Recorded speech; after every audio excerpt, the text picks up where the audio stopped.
feedback. The week of September 13th, as games start to be rolling out. I'm finally over the evil that I've seemed to pick up at PAX somewhere. So just in case you're worried. Antibacterial, man. Obviously, the people in the audience at the Republican debate in Florida, I think, would kind of cheer on my demise. But other than that, I'm glad that you guys are at least putting on a facade of giving a crap that I'm slightly healthier now. We're happy. Very happy. It's a solid No facade, amputations though. this year. You've kept all your fingers. I just thought of something crazy. Almost. Everybody calls it the nerd flu. I think we should start calling it the PAX Pox. PAX Ooh. Pox! Ooh. Trademark pending. And then can we say Trademark. funny things like a PAX on both your houses? Ah, and then we kind Pox of, Sunday. Oh, yeah, this exactly. guy already with the references. So G4 University started up on the site, assisting people who look. I think it's fair to say that one of the most common questions we get is, "Hey, how do I get a job in the game industry?" And we're like, "Well, you got to go do stuff." And obviously, there's a lot more programs in schools around games than I think when I first started out. It wasn't just like, "Hey, are you still working on level 3?" Only Stephen Johnson remembers that one. Yeah. But so there's a bunch of stuff up on the site. I did a Hustler Soapbox. I didn't explain how I got my start in the industry because I tell that story too much. And really, the moral of that story is I had no agency in getting this job. So please don't look to me for any advice in regards to that. Blair, I think you actually put in concerted effort, which has borne you the rewards of whoever it is that you are now. Yes, which is not much. Number one, and I think we're all familiar with this, Stephen especially, we've talked about this over therapy, become very familiar with what Adam Sessler tastes like. That is the most important thing in getting a job here at G4. If you're curious. And porcupines. Cranberries and porcupines. You're putting your mouth on different orifici than Stephen and I did. But anyway, I guess mine's kind of a little twofold. I was at MTV, and MTV was not covering games. And I said, hey, you guys, the video games make a lot of money. So if you can we just cover them? And they were like, yeah, you can write some stuff on our website. So that's how I started there. But then, when I came to G4. Is this the site that became MTV Multiplayer? It was, at the time, it was MTV.com, and then Overdrive was their dedicated video player that was launched many years before other people had dedicated video players. It failed, and then eventually that particular formula worked for everybody else because that's what MTV does. A lot of times they innovate years before other people do, and they never make money off of it. But eventually MTV Games was broken off. And the G-Hole was the show that I hosted. That's how you and I met. Yeah. That's appropriate. Adam and I, the gaming hole. That's how Adam and I met. But I hosted the G-Hole, and then that kind of they ran out of money to do video content. And what was the audience they were going for with G-Hole? No. Let me just point out. I know how hypocritical it sounds when I ask you this question, but I have to ask you. I don't know. And, and it's like, I know they were going for like the gaming audience, but the guy who like kind of led the header of every episode of the G-Hole was 50 Cent going, yeah, the G-Hole is like that gaming hole where you just like sit on your couch and then you play games for hours and then you forget that you're playing games, and that's the G-Hole. I get it. So That he was makes perfect making sense. so he was actually making a ketamine reference. Yes. Yeah. It was a different. and 50 helped, Cent didn't even know what the G-Hole was. He thought we were doing something completely different. I was on a show called The K-Hole for a while where I just took ketamine. Freaked Sat out. in the corner. I was like, "Where's my depth perception?" I see tiny elves. But yeah, so that's and then that eventually became, they ran out of money to do video content, and so it eventually turned into MTV Multiplayer, which I then wrote for, and then that turned into like its own separate website. Right, obviously Stephen Totillo. Yeah, Totillo really helped really usher the person that into- grew that site. It still is doing some great stuff out Sure. there. So I just want to, throw the props to our colleagues and Yeah, friends. yeah. So you were a freelance writer. Yes, I was. Was it profitable? Vaguely. Sometimes. I mean, it's really not a good freelance writing is not the course to get into if you want to make a bunch of dough, because you won't. Writing in general. Video game journalism. Yeah, I mean, Nothing else for you.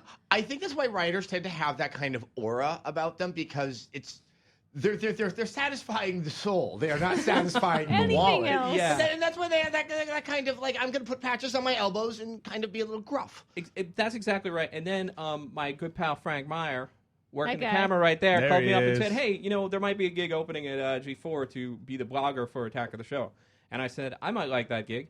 And I was able to get that job because I had some clips to back it up. And, so stay in school and get a degree. And have clips to back it I up. have clips to back it up. Yeah, what back was it up your with major? clips. I was a writing, literature, and publishing major.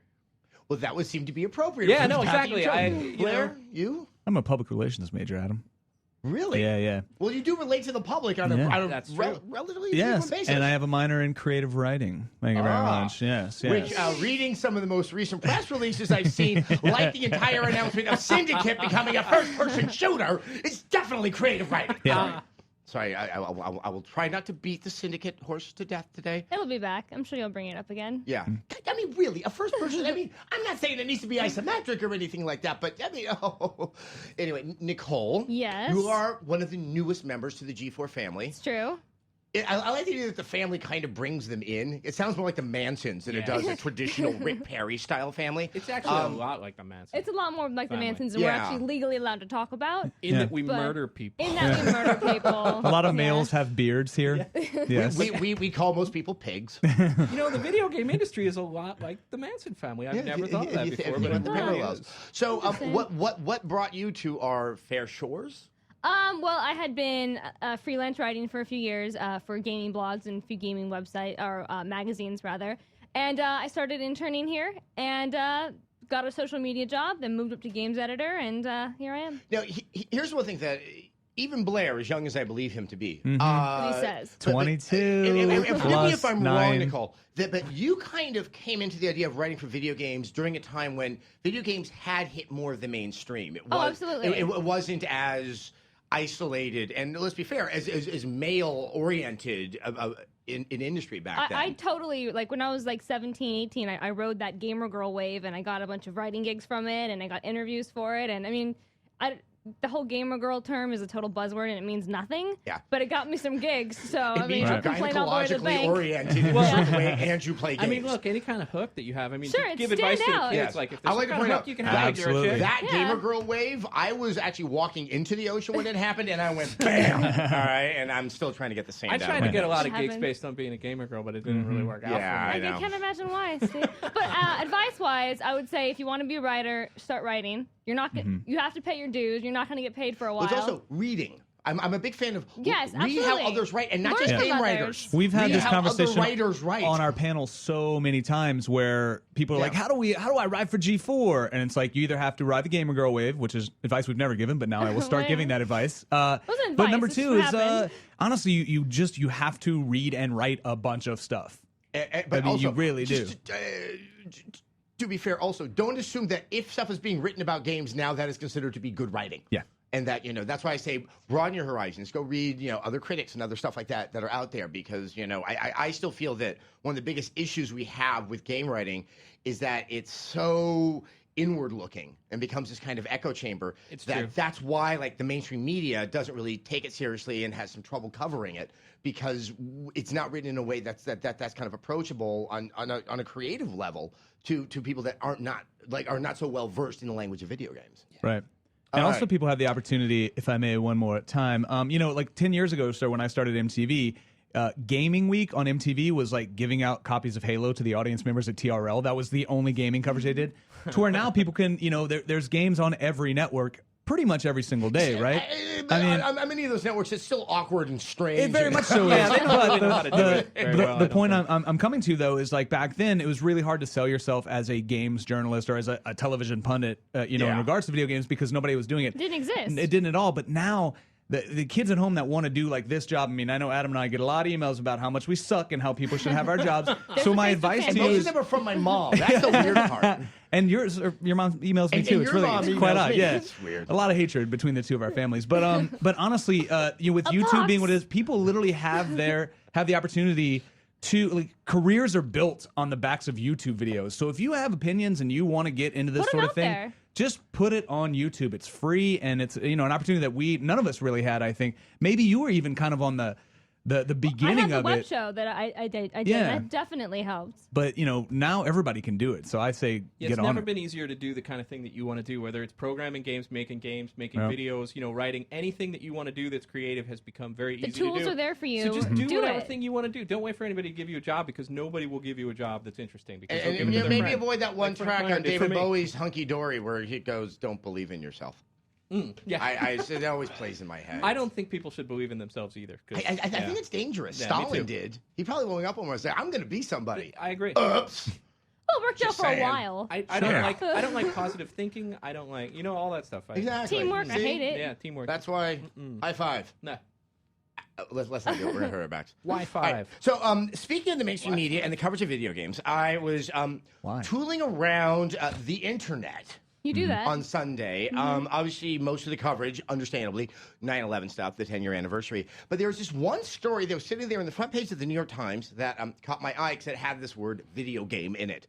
It was really interesting. It's about the level of tax subsidization that the video game industry gets, given the fact that the industry covers so many different facets. That's both technology, it's entertainment. They get these ridiculous R&D costs.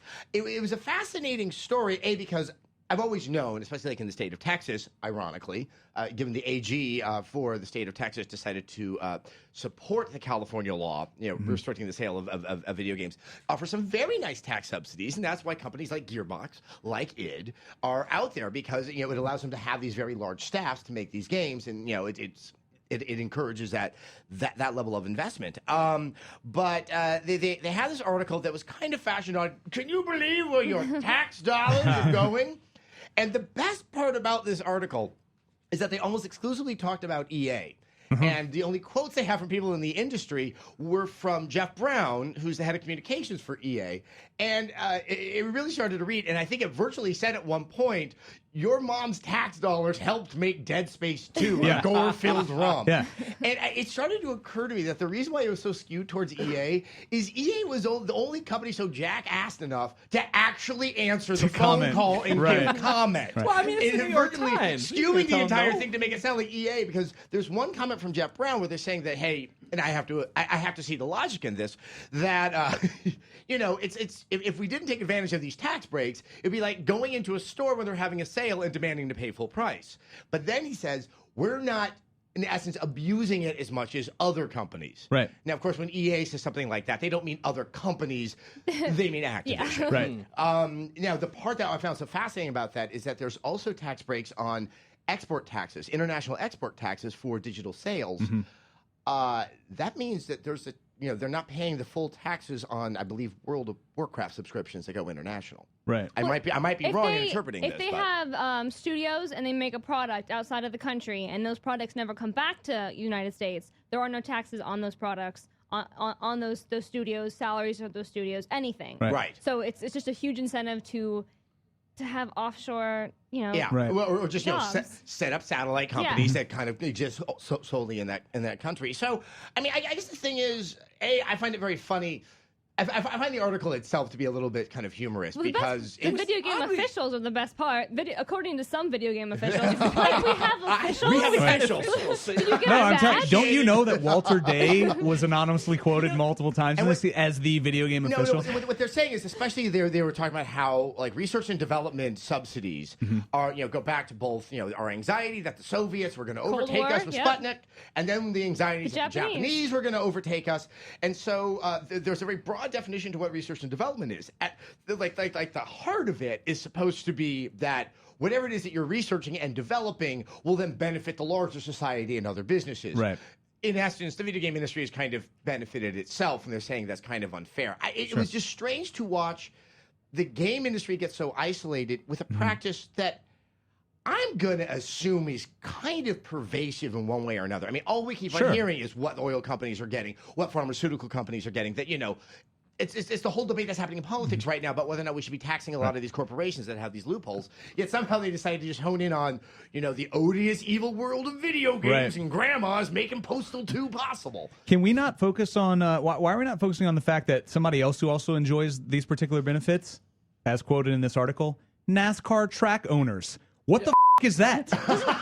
Are you telling me that if I inherit some farmland and I put a track on it where people turn left a bunch, I too can enjoy less than 35% tax? That's what I'm saying. amazing. That's the American dream, my friend. It's incredible. And to expand on your point, one of the things that I found even more fascinating was that not only as long as the products stay in those countries that they enjoy like almost a capital gains type tax benefit, the profits that they make in those countries also stay in those countries, they have to pay less tax on that. So it's like, I made $1 million in China.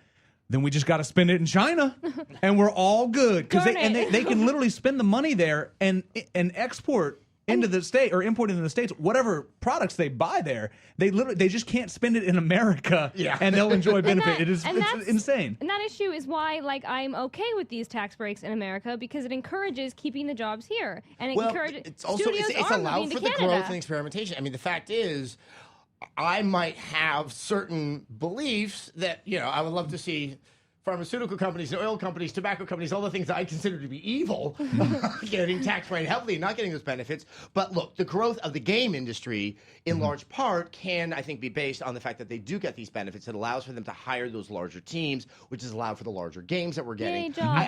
I think because I watch this one industry so closely, I believe that I can see these residual benefits. I think for Gearbox, which is an independent company that has a very, very large staff and can be able to have so many multiple projects going on at once, look, those Texas benefits have got to be at the core of that. Absolutely.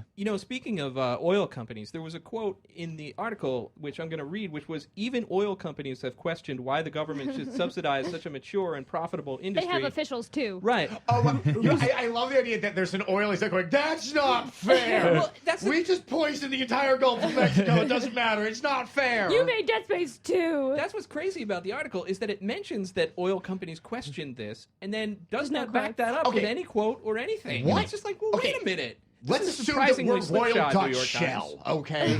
We have a docket of things we have to take care of during the day. At what point have we so dealt with everything that we're going to turn our attention to electronic arts? Apparently last Thursday was that day. And then the end of the quote is that the video game industry creates amusing and sometimes antisocial entertainment. Which is like, okay. Which is my favorite part. What do you mean antisocial? Like, what does that exactly mean? You know what oil companies create? Relevant. Wars where people die. Guess what? Guess what's more antisocial? So does the Republican debate. All right, kids, this is why we did this story, following our G4 University story. Go to college, learn to write, and we don't have to read stuff like this. All right, let's talk about... Yay, taxes! We need to start branding segments about this particular company. This is not how I think we should brand it going forward, but this is what I want to call it for today. It's not a Tuma. I like that. I like that. Although, Steve pitched Nintendo, and I like Nintendo no. Like, I like that. Yeah. So those are just some ideas. What about Nintendo? It's funny because when we decided, we knew we were going to be talking about Nintendo this week. About 4 or 5 days ago, we had that much story. Now we're up to here. Oh, yeah. The plot thickens. Does it really? What is this thing we're slapping on the side of the 3DS? So about a week ago, we saw this picture in Famitsu of what Adam affectionately calls the Nintendo tumor. Yeah. And that is a circle pad analog joystick attachment for the 3DS. And let's just say, it does not attach in a symmetrical manner. No, it makes the 3DS bigger, and we can now confirm only that one half of the 3DS is bigger, not the screen part. You don't need to be level. It's asymmetrical. And it's like a haircut from the 80s. It's battery powered. That's how big it is. Like, you need a separate, I think, AA battery. Yeah, like, that's how... So it was rumored to be a product. Nintendo later confirmed that they were in fact the ones making it, and at their Tokyo Game Show conference, they confirmed this. It's going to cost about $20. Currently only slated for Japan. Only slated for Japan. It's December 12th. Because their hands year. are bigger there. Wait a minute. Oh, God, this is something I don't want to get into. Confirmed games are Monster Hunter, 3D, Resident Evil Revelations, Metal Gear Solid, Snake Eater, the Ace Combat game. They will all be compatible with this. What the F? So let's just go through this list again. Resident Evil, Monster Hunter, Metal Gear Solid. 3 of the biggest franchises that are obviously also have appeal in Japan. Only now they decided, we probably need to get a second analog. Sir, how are they designing that? How are the games developed to be compatible with this? I mean, when during down the line when they were talking with their third parties, especially Monster Hunter, because Monster Hunter, I don't understand the appeal. It is not my place to understand the appeal. I accept it. This thing is like, what's popular nowadays in America? I need to find an analogy here. The Bangles. Walking like an Egyptian. This is the equivalent of the Bangles 25 years ago in America in Japan. That was the worst analogy. Obviously, it's really important. It helped the PSP survive. They want to get Monster Hunter on board, but only now they kind of realize, like, oh, God, that game doesn't play with just one analog stick. And so then they slap on the tumor. Do you think it was just for Monster Hunter? It was to appeal? Because I mean, obviously, obviously Resident Evil and Metal Gear Solid will benefit from it, but Monster Hunter is just. It's a system seller in But Japan. Nintendo has this kind of way of though when they put out the Wii, then they put out the Wii Motion add-on to make it better. Remember the Game Boy Advance? Yeah. But then there was the better SP. Game Boy Advance with So the backlight. It makes me think was that better. what actually happened was that they had this in mind and they were going to do this later once the 3DS was really successful. But because the 3DS wasn't successful, they cut the price early, and they also put the add-on out they cut early the because price they're trying to do early, anything. and then they're you know? making you buy more. I So mean, it's just- Maybe Yeah. that's Right. wrong. I don't know, but Well, it it makes seems like sense. the It's But almost it's like they Nintendo thing assume. to It's do. almost like their business model is that they assume that people will buy anything they put out, so they put out unfinished products and then put the finished products out months later, and then people buy them. That's Yeah. weird. Because And you know Exactly. what? Figured it out. And you know, to be That fair, sounds it about right. worked Got for it. them in the past. I think that with that crappy lineup at the launch of the 3DS, reasonable people were like, "Oh, I think I'll wait." And me, I still don't have one. I wait, and I'm like, "Oh, well, I know now there's going to be another version of the 3DS is coming out." But I guess at the same time, let's not think about the Japanese market. Let's think about the U.S. market. A second analog stick in the 3DS was not something that I was necessarily clamoring for. I was just clamoring for a quality game. right. Yeah. Absolutely. I a launch just- lineup would have been I mean, nice. I just feel that once again, they're just missing the picture on what's happening here. I think they're seeing that the PS Vita is getting so much attention, Absolutely. and you know what was the best thing when they announced the PS Vita? Oh my God, it has dual analog sticks. That's what we've been asking for. But once again, Let's jump on that train. they're making games for the Vita, and they make games for the PSP that were designed that you could see how they would play better with the second analog Right, they thought stick. ahead. Nintendo, not so I can't much. think of DS games or 3DS games where having that camera control would necessarily be enhancing those games. Now, granted, there haven't been enough. I mean, look, nothing would help Pilot Wings except for gouging out my frickin' eyes and putting me in a sensory deprivation chamber. That's actually a new add-on. Yeah. Pilot Wings. Well, one of You know the what Pilot Wings is like? It's like turning Syndicate into a first-person shooter. That's what it's like. I don't it's even know what relaxing. Syndicate is. I didn't That's before your time. that press release. Yeah. I was just like Syndicate. Cool. Oh, I know, but the thing is, the whole thing with Syndicate is that you don't know what Syndicate is. There's only like a handful of people, me and Captain Caveman over here. Yeah, who exactly. Remember what Syndicate is like, and Feels good, doesn't it? and we're not Feels going to real want it as a good. first-person shooter. Feels bad, man. I get it every day, my friend. But just to bring it back to 3DS real quick, one of the readers named Rect Paula said, "How long until they release a new 3DS that already has this joystick on it, 2 built months. in?" You know what? It's an interesting not- question. It's not a When bad guess. do you think they're going to announce it this year? I mean, obviously, No. but then next wait year, till the PS Vita. next year is supposed to be the Wii U, and do they really Well- want to start to try to relaunch the 3DS against Yeah. another console from them? I mean, it's interesting. I don't see where their comfortable window is I going to be feel on like this. if you take a logical strategy, Nintendo will do the opposite of that. Yes, that's so a good then point. yes, next See, year I it always is. had this idea. With This is their what own happens at product Nintendo. next year. There's this really big room, and like Miyamoto's there, Wada's coming in, he's bringing tea. Everyone's all happy. And everyone's like kind of, and they come up Oh, with they these probably great have the best ideas. cookies. And then a smaller group breaks off with that great idea, and they go into this place called the F It All Up room. And then they kind of take good parts of that good idea out, and then outside of that room, they then have more like their finished product. Then the cafeteria is there, and then that room down there is Yeah. finished product. Yeah, and Yeah. everybody gets lunch. Yeah. And then everyone gets lunch. But it's a nice lunch, Exactly. though. The So- portions are small though, and if you're an American, it's not enough. just not So enough. here's the other thing. There were more announcements about other games that happened at this event in Tokyo Game Show. But here's the thing that seems to be more kind of curious. They didn't want the Western press there. They made zero effort to appease any other audience. And other they than wanted the to be Japanese. by not translating. The entire press conference, I mean, of course it was on Japanese time, which, I mean, I'll complain because I had to stay up late, but it was completely in Japanese. There was no subtitles, there was no translation, there was nothing. This to me seems more indicative of really where, well, let's put it, where the F It All Up room comes from, is that, okay, Nintendo is an old company. They were a card company from the 19th century. They have been around a very, very long time. They were at one point the wealthiest company in Japan. Yamauchi Not so much anymore, was once guys. the wealthiest man in Japan. This is an international company My money, that I want to holds spend an it. event when they know there are people there for the Tokyo Game Show from around the world, and then excludes everyone but the Japanese audience. I mean, there's something so myopic about that I think that helped crystallize why I might be a little bit gleeful sometimes when I see Nintendo trip on its own. It's just like, how can you function that way? Sorry. I mean, it's just like like they're selling a product that is not just for one region, one market, and they think that we're just going to turn a blind eye when they have an event like this? I mean, it just makes no sense. It's very, very strange, and I think maybe it's a cultural thing. Like, I think it might have to do with the culture of Japan versus the culture. No, of the and rest of the world, I think it is, but this is a cultural thing that even a company like Sony knows to sort of work around. I mean, it's like there's other international Japanese companies that don't seem to be this hermetically sealed as And Nintendo I feel like is.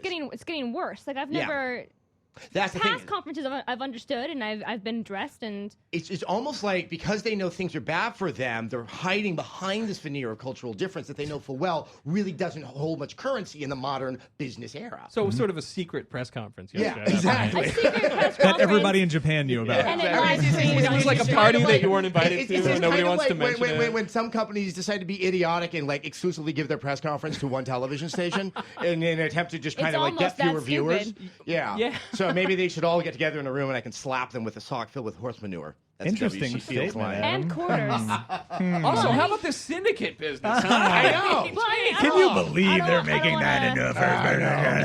And, and I gotta I say, like remember, first-person kids, shooters. remember, kids, it was Jeff Brown that answered the phone. But I mean, I don't want to shit on Nintendo anymore. But here I go. There are some rumors now from the same website that posted about Project Cafe originally, and which is obviously the Wii U now, and were the first people to post about the Circle Pad, which is the greatest name ever for the Nintendo The tumor. Circle Pad. The Circle Pad. But they're now reporting that developers are coming to them saying that the Wii U doesn't work. They can't develop games for now, it. this came from a French website, the same Yes. one that actually broke the story about the tumor. Yes. So 01.net. these guys currently Yes. seem to have a nice in They somewhere have a inside of source Nintendo. somewhere, and so the tablets have to be tethered. They have to be updated daily, and according to the source, the projected release date of the Wii U was going to be June, but because nothing works, it's now September 2012. Wow. Which, to be honest, I don't see how June to September's going to overcome the yeah. obstacles No. that were just demonstrated That's in this article. I mean, granted, one thing that I do know from past experience, when consoles are being made, these stories become just they're a dime a dozen. But at the same time, what they're attempting to do with the Wii U strikes me as so curious and bizarre. I tend to give it a little bit more currency because Sure. it's like that. I mean, that they're attempting to do something technologically that, given how sort of flaccid their demonstration was at their press conference, didn't give me confidence that they really knew if it could work, how it was going to work, and what they were going to do with it. Despite the developer montage of like, Of 360 footage. oh yeah, this product's gonna change everything. Yeah. Not to mention historically, they haven't been the strongest wireless company to begin with. You So, I mean, they're probably figuring out how to use the internet over there right now, and that's probably taking a while It's as far a as they're series of updating. tubes. You should probably Hey, remember get a friend manual. codes? I heard they have dial-up modems that they're working on. Shit. They actually, instead of IMing each other, they mail each other questions. like they through the have post, an yeah. internal postal service on horses They that have actually pneumatic deliver. tubes. Yeah, like a I kind of like the idea that the water's on a Shetland delivering messages through the office. I like you with Shetland too. I've got your memo. Oh, we are a bile-filled I bunch know. on this fine We're day, actually aren't quite we? pleasant. We're lovely people, though. It's because of Syndicate, man. Let's It's start 'cause of talking about some Syndicate. games. First person shooter. Last week, Resistance. Yes. Next week, we have Gears of War 3. Granted, those are two AAA, very, very high-profile titles. A couple of other games came out. One which actually had a fair amount of profile coming into its release. One which I don't think had as much, and I want to chat about them. Dead Island and Warhammer 40K Space Marine. Both of them, look, there's not a ton that I find similar, but I both see issues with both of these games, yet I find myself compulsively playing both of these games as well. So I think they kind of make a nice, I think they work together. I know you are a huge Dead Island fan. I am not as big as Preach you, it, and so brother, I preach kind it. of want to hear what you're seeing in it. Yeah, I I mean, like I it loved too. it. But again, full disclosure, I loved Demon Souls. Loved it. Loved, the 4-hour tutorial that I had to play through to eventually get to the main game. Here's why I love the game so You much. also like those videos where like the heels are stepping on the testicles, right? Yeah, I love that He sort of likes thing. pain, Yeah, is what he's yeah, trying to yeah, say. yeah. I'm So- actually wearing a made of barbed wire right now as we do this. Like, it's just my thing. It's my world. No, but here's the thing, and this is, I know it's stupid to compare it to real life, but I feel like, and I talked to Nicole about this the other night, I feel like Dead Island is a true survival game. It's hard as shit. if you're attacked by more than 3 zombies, as in real life, you're probably going to die. And when you find a snack bar, you're really excited. And that is the way that real life, in a zombie apocalypse, that's what would happen. Yeah, and if you find some Jolt Cola or whatever it is they have there, you're going to be excited. But, it's something that we had a conversation about, the combat system.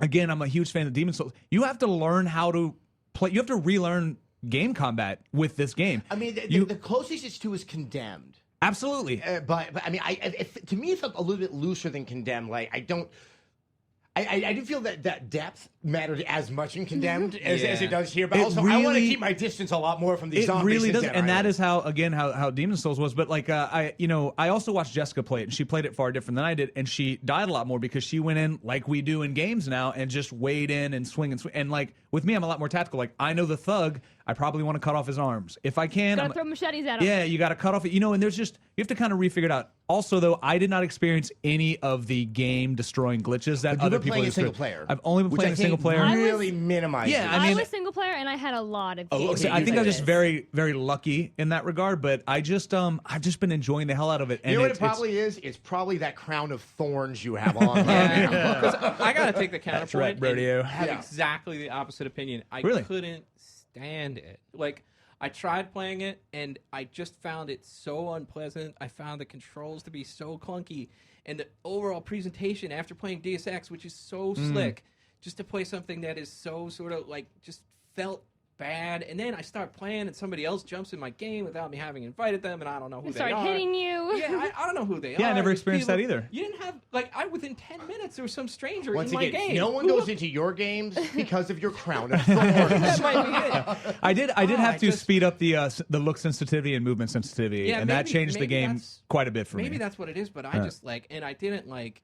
Every time I would see some luggage or something to open, I wouldn't be happy. Like there's some loot, I would be like, "Oh God, I have to open that." And I opened everything. Two things. So did I, and that's because I'm into that sort of thing. There's two things that you highlighted. This is not unique to Dead Island. There needs to be a middleware guy that can deal with the problem of trying to finesse the damn reticle by the object so you can get the context-sensitive prompt to open it. It is just one of those... It really can't slow down the game so much. Yeah. Once again, this is not unique to Dead Island. It's the most recent example I found of it. But it really is... It just kind of can just slow down the pace of a game. And I was almost thinking when I was playing Dead Island, like, what if, kind of like in Child of Eden, there's like a painting thing where you could just kind of just highlight it, and then you just kind of automatically, as the character, go and open them up. You're adding way too much production value to Dead Island. Yeah. It would be nice to, I think, typically there's always like a stack of luggage, right? It'd be nice if you could just auto-pick all of it. Right. Like that would be just little things like that, but I don't know. I understand it's an unpopular opinion, but I'm just really enjoying the game. Everybody likes the game. No. People seem really split. I'm very ambivalent on the game, and I think my other issue, you hit on it when talking about Deus Ex, it's not because I like Deus Ex so much more than Dead Island. They both share what I think is becoming a huge problem with kind of slight RPG elements or RPG games where you're not explaining to the player or giving the player enough time to experience the game to make informed decisions about character growth, and it really makes that initial time very, very frustrating. And almost like, do I need to restart? Have I made a mistake? That's not what you want to instill in your player. And there's this thing called Fury, which is kind of like build up. Games have aggro. this. You're aggro. They don't. All I saw on the tree was something called Fury. I didn't know what it was. It wasn't until I unlocked it that I found out about it. But I had 2 other skill trees that I could have activated as well. That's not right. Also, I want to go back because I'm thinking about this a whole weekend long while playing it. The Witcher 2, I think, really shows how it should be done. Where in the beginning, for I think the first 5 levels of your character growth, you're in a more enclosed section of a skill tree. And it's the ones that any reasonable person wants in the beginning of a game. Increase my damage, increase my resistance to damage. Right. And what that is doing is, it's not like you really need to have those skills because you can balance the game against it. It gives you a chance to play the game, figure out what your comfort level is with a certain play style, which will then help you understand what kind of growth you want. And I think this Dead Island is it's 52 pickup. It's like, there, go, bye. It's a really rare game that supports the number of trees and skills that games often offer. Like if you play Deus Ex and continued to take combat skills instead of stealth stuff, I don't think you would have had as good an experience as if you played it stealth-wise. Sure. And so it's weird. It's almost like there's too much choice. Right. And the games don't. Well, support that's what choice Blizzard's that- trying to eliminate with Diablo 3 is that they're saying we're just gonna you just unlock everything, and then you can decide at some point how you want to play this game. Another quick fix would be to make it costly, but why do every game should have a respec option? Like halfway Yeah. through, just like, okay, and you make can it super respec. costly, so you really are like. Does Xbox support that kind of Well, no, I mean just exchanging of currency? no, just respecting. No, or just respecting the game, like just so respect that your points. Like once you're in, you're like, okay, now I know what I really want to do with my character. You just pull out all of your points and then you reassign them. I mean, it's I should have never leveled up swimming. zombies can't swim. This was totally unnecessary.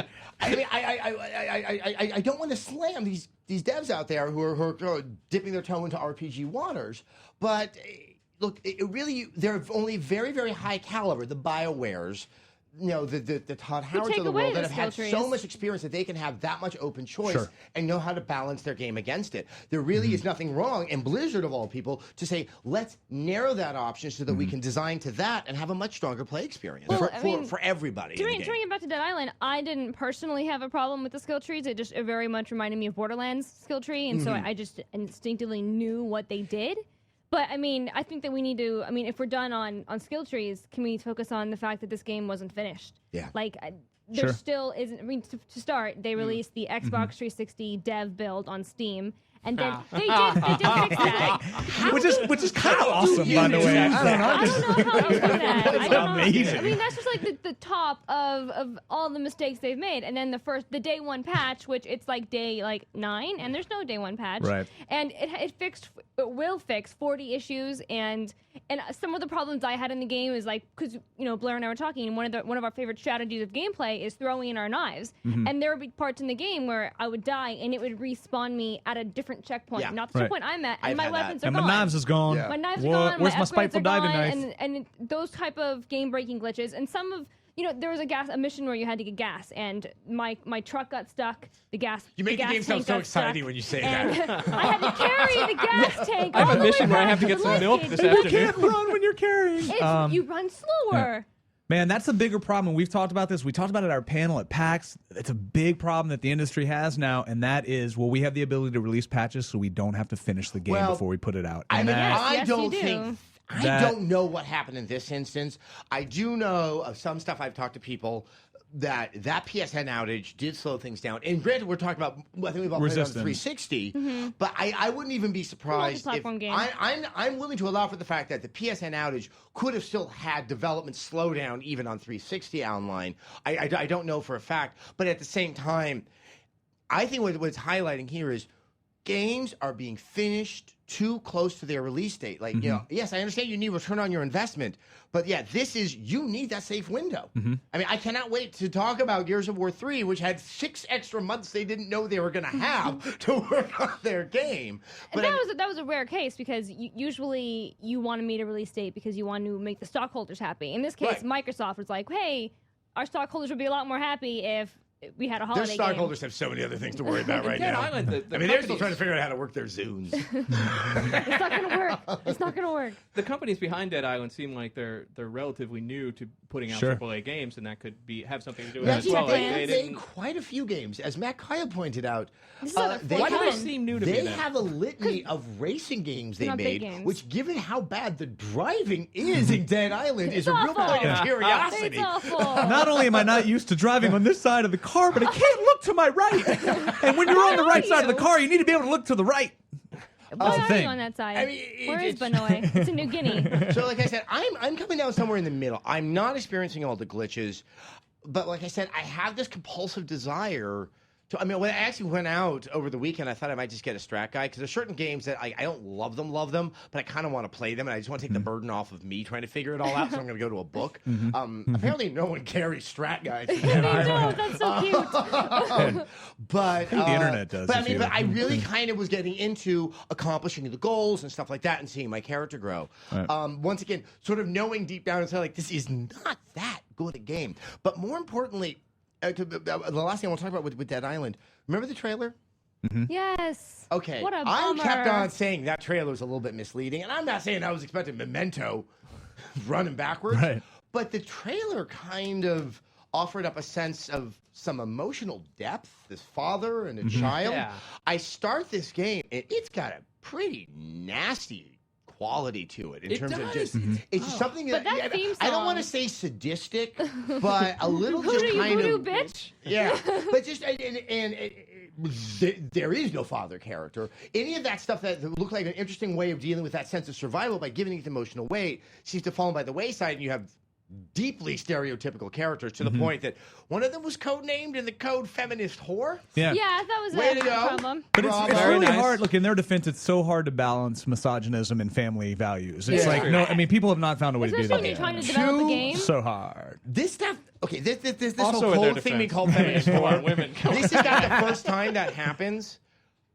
When are people going to realize if you do that, it will be found? Especially if you release Sorry. the dev Yeah. version, Right? go find it. And that if you think it's a good in-joke, it's not that good that it's worth being found out. Although Looking really you gotta, shitty. like, I if, laughed. If I every mean- if every comment that was made around the G4 offices was We don't Inc- write them down.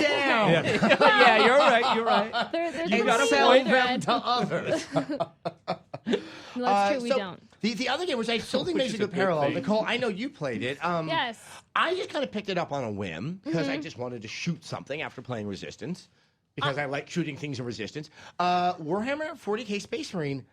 This is a really interesting game. It's a First and surprise. foremost, it is not like Gears of War. There's the comparisons. I don't think they were lazy comparisons. I just think that they were, like you had mentioned, the camera angle, and it's yeah, the you see a chain sword. screenshot, the position of the camera, and yeah, You there's put something a with the chain chainsaw around on it. a weapon, and you have a Gears comparison, which isn't fair to Warhammer because Warhammer has been around since like 1910. Or Yeah, something. a bunch of British guys in the 70s said like, hey, let's do this. And you know, it's actually a pretty interesting world, which unfortunately I don't think the game gets into No, well enough. I wish it did more. Like, I mean, I don't know. My brother's very into Warhammer, so I hear about it from him, and that's why this game has been on my radar for so long.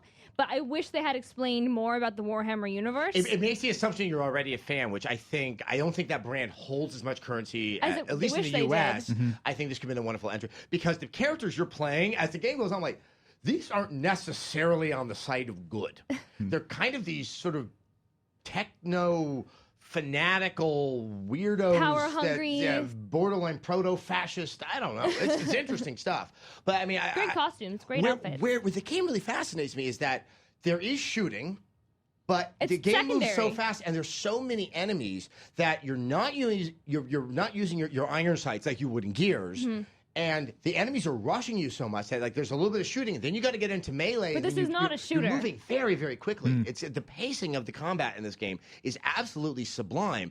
Unfortunately, that probably is the highlight of the game, and everything else doesn't kind of like raise to that level. But it makes it incredibly compulsive to play. And I mean, I have to wonder: is this game sort of a way to get maybe a younger audience more familiar with the Warhammer universe? So If it is, they didn't do the best job because at that. THQ is gonna release the MMO Dark Millennium, which I think I hear really good things about, and I think this is a good chance for people to get familiar with that. I think very similar to what 38 Studios is doing, putting out an Almalur single-player game, get people accustomed to the world, and then go, okay, now here's the MMO Now because here's you the like subscription fee. that first world so much.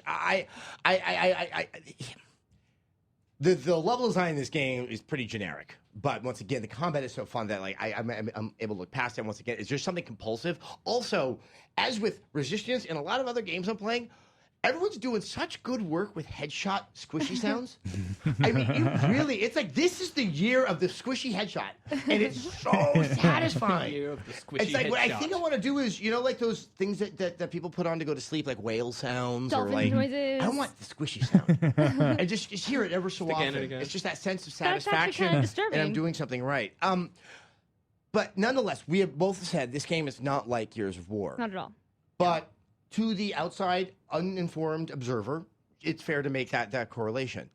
Why then would you release this game 2 weeks before Gears of War 3?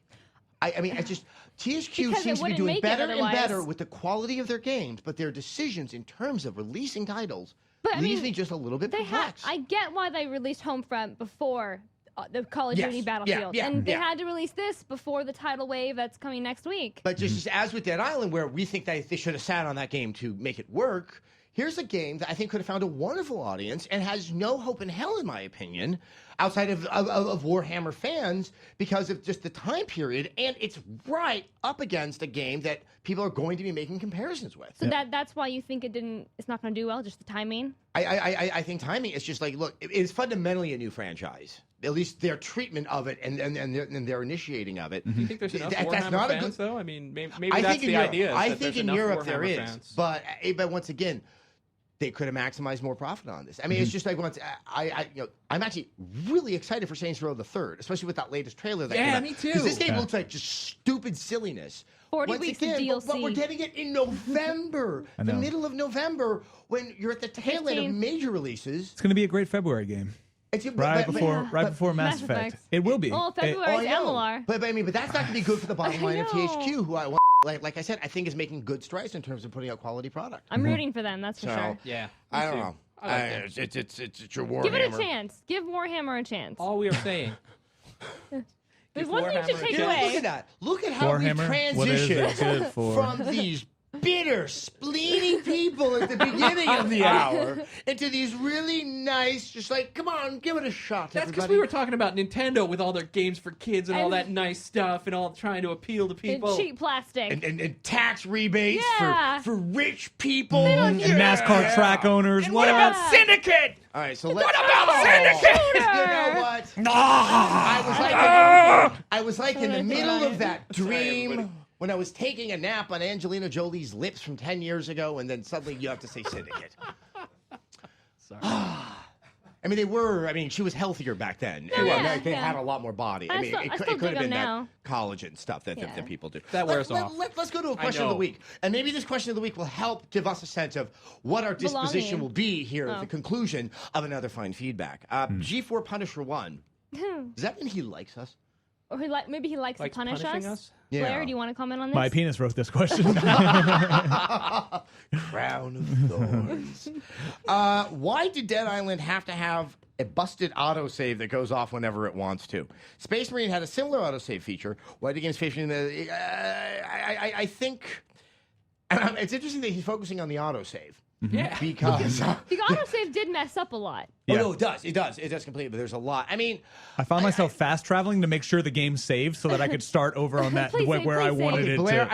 I'm really glad you said that. I mean, that's and this kind of goes to also my issue with what happens when I think you don't prep the player correctly for character development on a skill tree. Right.